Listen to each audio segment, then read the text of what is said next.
Okay, I'm going to put my mute. Yes, go ahead and mute. Thank you. Yes, if you mute, then I'm going to put it onto the gallery or onto the speaker so that I'm full screen and people can see what I'm doing more easy. Ooh. And you're muted. Why are you muted? Speaker. Nope. Hang on.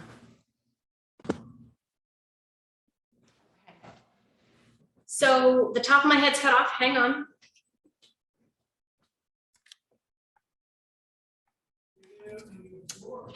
Okay. So I apologize that I can't get this on full screen for some reason when I hit speaker, even when I'm talking.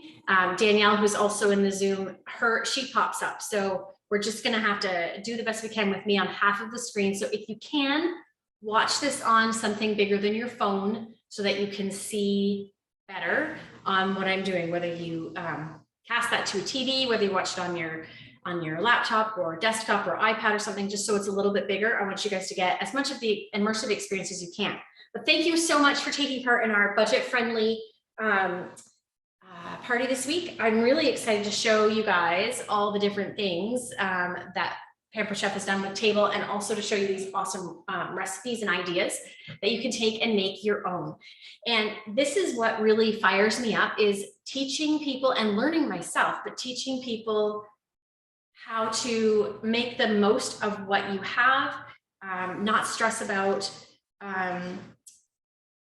spending too much money. Oh, I've got to go through the drive-through, different things like that. So I'm going to take a few minutes tonight and share with you guys just some of the things that we do around here to help with our budget. One of the things that I like to do, and you guys, if you're in my VIP group, my Gather and Carrie's Kitchen Corner on Facebook, you've heard me say a lot about batch cooking chicken, prepping chicken so it's in the fridge, ready to go. You could get it on sale, stick the trays in your freezer or put them into freezer bags, however you want to store them. And then when you need them, pull out a package, thaw them partially, and then cut them in half with the close and cut. So I'm going to show you how to do a couple of those. When I say thaw them partially, it's because when it's still frozen, the meat just cuts more easily, and it's not like it's not as messy. So you don't get all the chicken juice and stuff like that running everywhere. When it's still partially frozen, it's still partially solid. So there's not as much liquid coming out of it. And it's so much easier. So that's one of the things I'm going to show you guys how to do tonight. But first I want to talk to you about French fries. So I love a good French fry. And I love the fact that with my air fryer with Tuck, we can make homemade fries, and they are so good, and they are pennies compared to what you're buying the frozen stuff in the grocery store. Another great thing about making your own food like this is that you have control over what you're putting on it. So, you know, if you want to jazz it up with some seasoning salt, that's really yummy, or the rotisserie seasoning on your fries, that's really good. If you're doing them in the air fryer, because those are nice and fine, so you're not going to have like burnt chunks of spice or seasoning or anything like that. If you're doing them in the oven, just toss them in stuff or put them in on the barbecue if you don't want to heat up your house. Instead of using your oven, you can do that way, or do them on the stovetop, but they're just so simple and easy to do. And potatoes, honestly, are peanuts to buy. So I'm going to show you guys, I shared in or I'm going to, I forget whether I posted it or scheduled it, but this serrated peeler is the best peeler around, and it's right now on the outlet. It's like $9 on the outlet. So I'm putting an order in for a bunch of them on Friday. Let me know if you want to get one or two of them or more. I know there's no expectation to buy, but I just wanted to let you know what I'm doing here. So the blade is serrated. It's serrated on the top edge and the bottom edge. You can see that the blade pivots as well.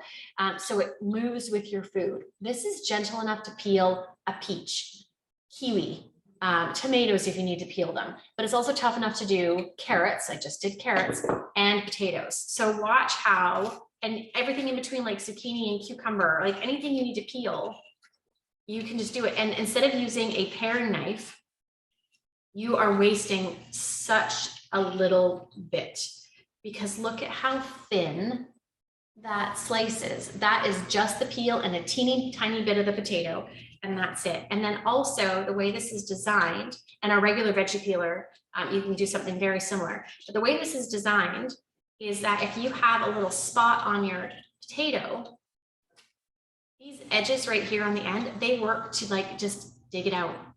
You just put it in, twist it around, and it pops a little hole out. So it's super easy to for you to do. So to make homemade fries, you're going to use the Rapid Prep mandolin. This is an investment. I'm not going to lie, it's like a little under $100, but all the things you can do with it. So you're not buying the pre-done produce, you're not buying the frozen fries, all that kind of stuff. You can do your own. So when I'm doing fries, I actually turn it to the, you can make the thickness as much as you like, and then you decide what you want to do. So I'm going to turn it to the second slice, and then I'm going to turn it to fries. Actually, sorry, the circle, and then the fries. And then you slide it in. Ooh, helps if I put the container in the right way. This little pops up, the handle twists and comes up, and then you put your food holder, or your food holder, and then your plunger is separate here. So you put your, I have the other potatoes just sitting in a bowl of cold water. So this is something you can do for meal prep as well. I'm going to actually submerge these in cold water again when I'm done the fries, because I'm going to put them in the fridge to cook them tomorrow night, because we already have supper for tonight. So you just put your potatoes in. That's not what it's doing. There we go. So these are my French fries. See that? I've got some in here already. I'm going to show you how quickly this is going together. So this is, that's 2 potatoes. This is, now that potato's a little bit longer, so its fries are a little bit longer. And you get the idea. I'm just going to do this real quick. That's 4 potatoes.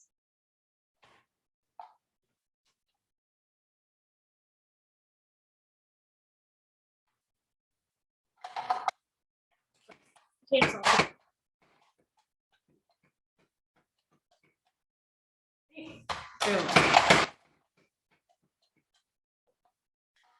So what I find is really great ahead of time is to take the potatoes, put them in some water, some cold water, and let them sit. And I see someone is trying to get in, so hang on. I'm going to walk around to my laptop.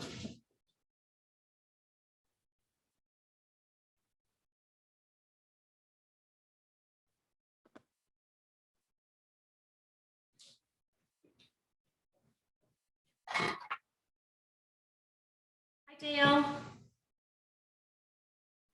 Okay, so I'm going to put these into the water that I have here, and when you're ready to do them, if you're doing them fresh, like you're making them for that night's supper, get your potatoes ready. And then it doesn't say it in the recipe, but here's what I suggest you do is put them in cold water for about 10 minutes, and that will help the starch come out of them. Okay, and that will give you crispier fries. So I obviously need a larger bowl because the water needs to cover the potatoes. It's not quite there. So after we're done here, I'm going to move these over to something else. So they're sitting in here, and with the lid on it, it's going to keep the potatoes from going brown, because nobody wants brown French fries like that. Not raw. They get brown after they're cooked, right? Yes, I can reach in here and I'm not touching the blades, so it's super safe like that. I'm going to show you, we're going to have some, what I'm doing for our supper tomorrow night is we're going to do some roasted veggies. I'm doing it on the barbecue. I'm not doing this in the oven.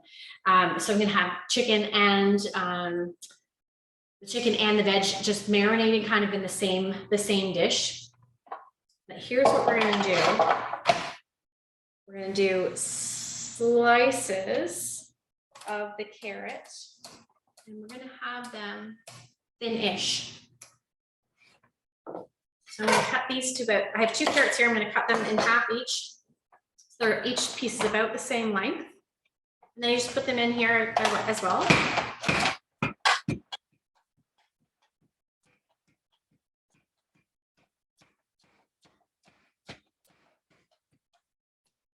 we go. We have our carrot in there. Okay, nice and easy. We're also going to take some onion. I'm going to set this aside for a minute. We're going to take some onion. So I peeled a regular old cooking onion, and I'm just going to wedge it. And then separate these a little bit. You can't see what I'm doing, but I'm just going to separate the wedges a little bit, and they will end up just adding flavor to the veggies. We don't generally eat them, but that's what I do with that. And then we're going to do the same with the mushroom. We're just going to wedge.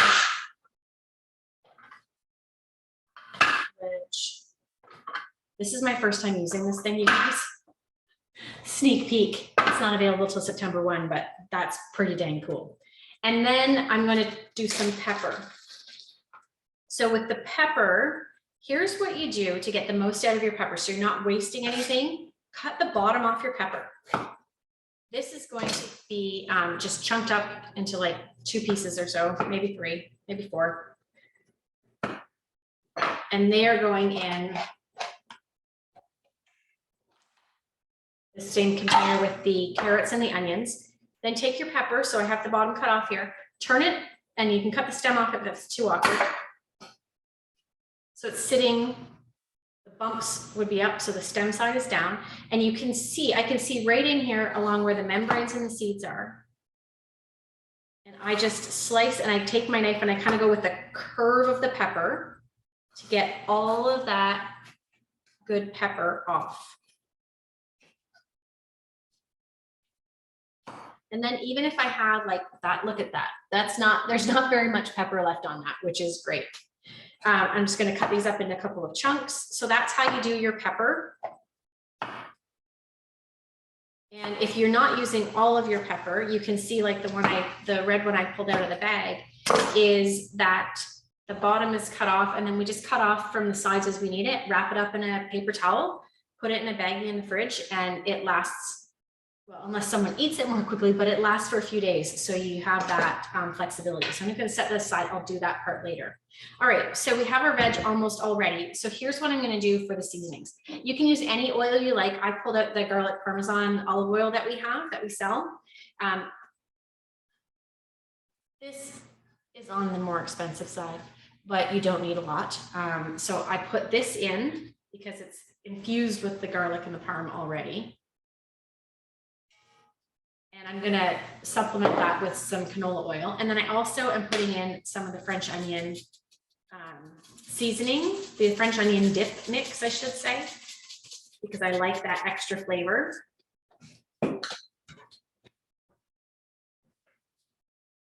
There's my extra oil. I like to make sure that there's enough oil in there because I want to kind of saturate. It's not straight where I want.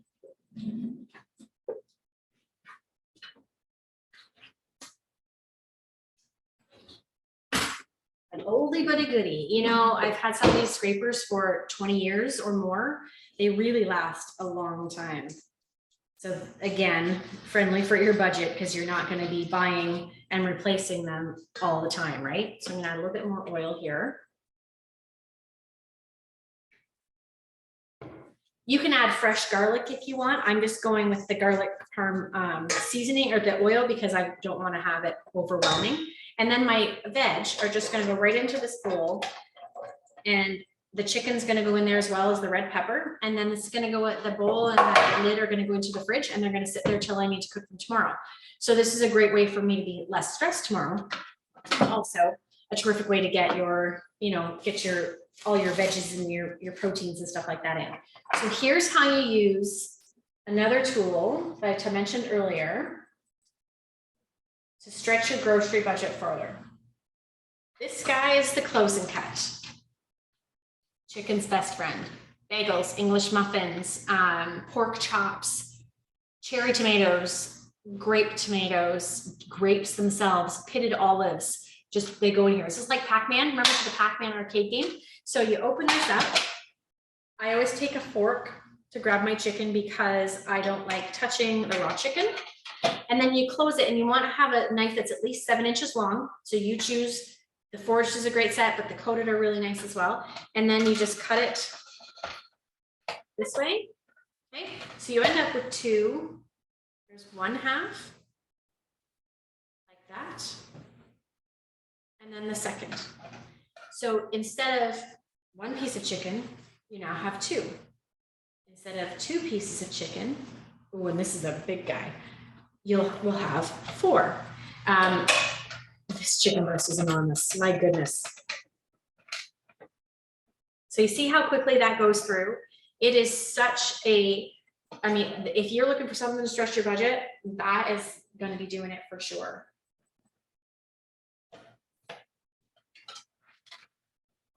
So I'm going to do all of these. Normally I would just do those two or maybe another one for our supper, but we need some extra chicken for, I think, Friday for sandwiches and stuff. So I'm going to cook this all up at the same time, and then we can just use leftovers for supper tomorrow night for our lunch. Don't know if you saw, but I got chicken pieces flying on this countertop. So I feel like a little bit like the Swedish chef throwing stuff around there. All right, done. Boom. So other than the chicken bits that fell on my cutting board, nothing came in touch with the chicken except for the knife, the fork, and the close and cut. That's what I love even more. Because I hate to clean up stuff. I absolutely hate it.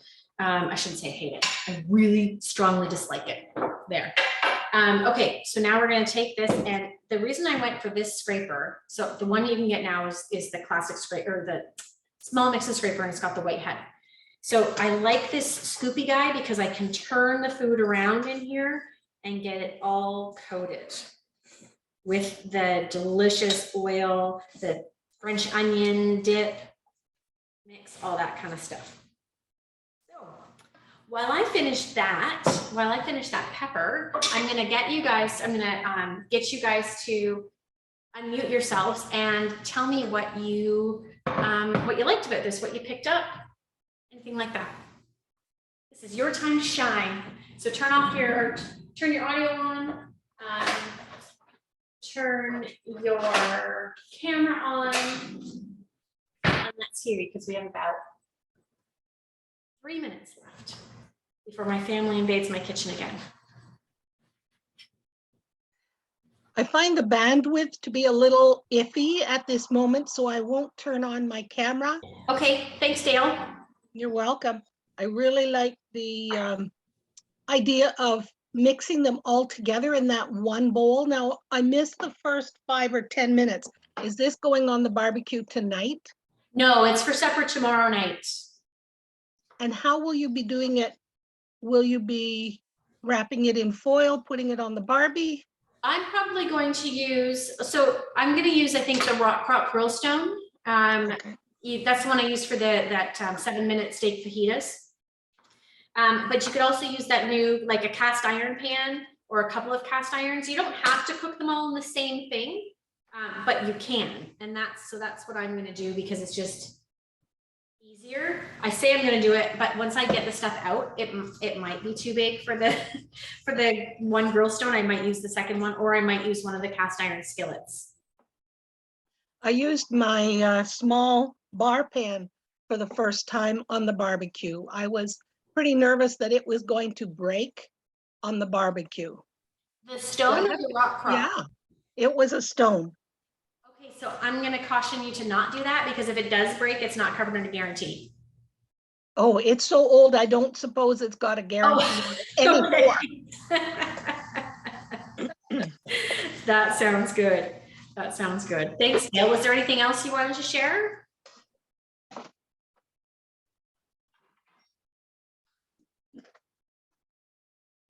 I love your, I put it in the chat already. I really love the cut and close and cut.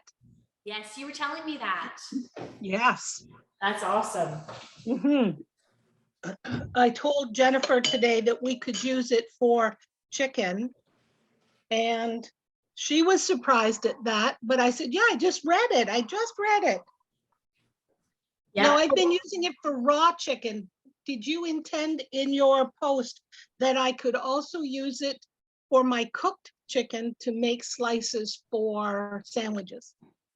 Yes. Yeah, you can use it when it's cooked too.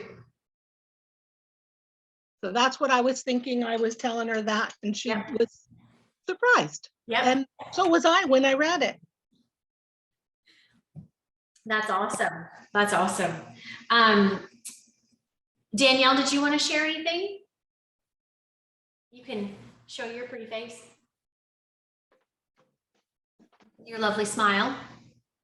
And if you don't, that's okay. While we're waiting, I'm just going to show you guys, I'm talking about this restaurant quality dessert that I made. I'm so excited to dive in. I didn't have time to eat it before I got on this, but let me walk you through it real quick. So you take ice cream, a firmer ice cream is better. And I couldn't get vanilla, so I have this vanilla bean and caramel ice cream. And you take a ball of ice cream, you take as many as you need.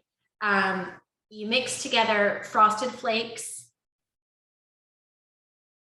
I think it's just Frosted Flakes. You just coat the ice cream in Frosted Flakes, and then you freeze until you're ready to go. Then you take pineapple. I melted butter in my cast iron pan. Can you guys see that? If you guys could smell this, you would be like drooling right now. Oh my gosh. So I melted butter in my cast iron pan, this beauty right here.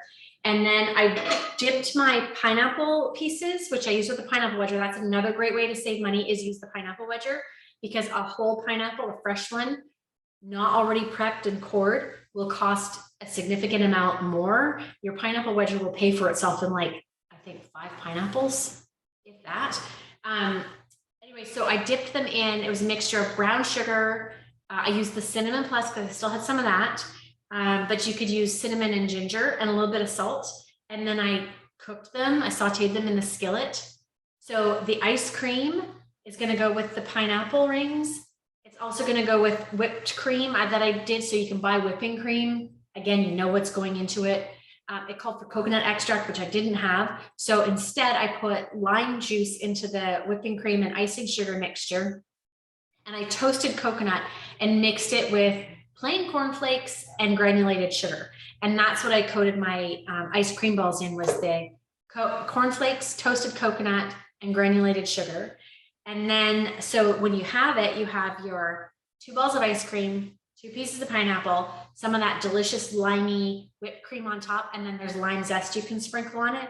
We also have some extras of the cornflake mixture, so we can sprinkle those on top if we want something extra. But talk about restaurant quality. I'm going to take a picture of my plate before tonight before I eat it, so you guys can, and I'll share it in our table so you guys can see how delicious it looks. It's so yummy. So we are just about to run out of time. So unless you guys have any other questions, I'm going to stop the recording and sign off. But I want to thank you guys so much for coming. And I hope you've got some great tips from tonight. It was just a little snapshot. And I'm going to show you guys before I hit cancel on record. Here is, doesn't that look nice and colorful? It's going to be so yummy on the barbecue. So here I am. Thank you guys so much for coming. I'm going to stop the recording.